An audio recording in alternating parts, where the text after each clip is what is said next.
Good afternoon. My name is Asha Graves. I'm the mother of three sons.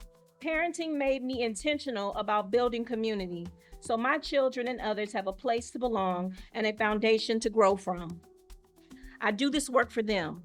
I was raised in South Los Angeles. My grandparents migrated west in the early 1960s, and they were always growing something: collard greens, tomatoes, potatoes, mint, aloe.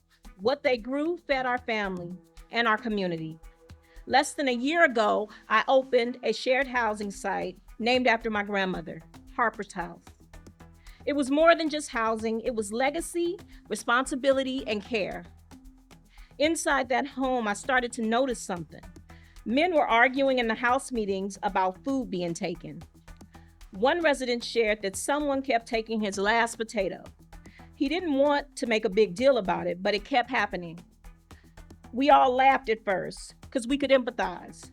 But some but it wasn't about the potato, it was about dignity. The potato didn't belong to them. It was about scarcity, the feeling that you don't have enough. And ironically for me, it was funny because the potatoes were growing outside in the backyard, tomatoes too the whole time. Planted years ago, still growing untouched. Abundance was sitting right there and no one saw it. That moment shifted something in me because it wasn't what was just happening at that house. It was happening everywhere. Our people have always grown food: collard greens, black eyed peas, okra, tomato, hibiscus. Food tied to the African heritage, survival, memory, and family. Yet we're living in a time where SNAP benefits are being reduced. Social service budgets are being tightened. Groceries are climbing through the roof. Food instability isn't theoretical. It's daily life. Deeply Rooted was born under this tense situation. Not because people need an expert, but because people need community, resources, and to remember what we already know. Food is culture. Food is healing. Food is identity. So we gathered at Harper's House. We held and designed a listening session with men in the residence. We talked about food insecurity, cultural foods, responsibility, and what it would mean to, to maintain a shared garden. We discussed placement and we put some plants directly in the dirt. Then came the installation. The final gathering brought men together with the broader community. We created a diaspora tasting table featuring food from Africa, the Caribbean, and traditional American soul food. Music filled the yard, hands were in the soil, people were laughing, talking, and fully present. One participant said, "I've been barefoot in the garden all day. I never felt more relaxed."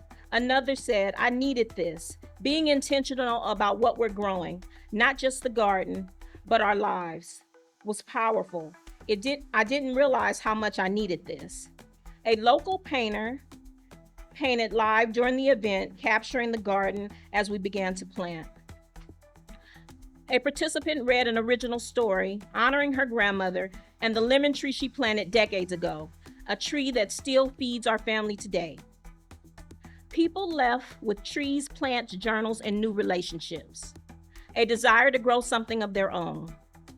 That's when it was clear to me: Deeply Rooted Initiative isn't about building gardens, it's about building networks, individual homes, shared sites, community spaces, growing together in whatever we can: a pot, a balcony, a raised bed, a vertical planter, or a shared garden. Because convenience doesn't only live in grocery stores.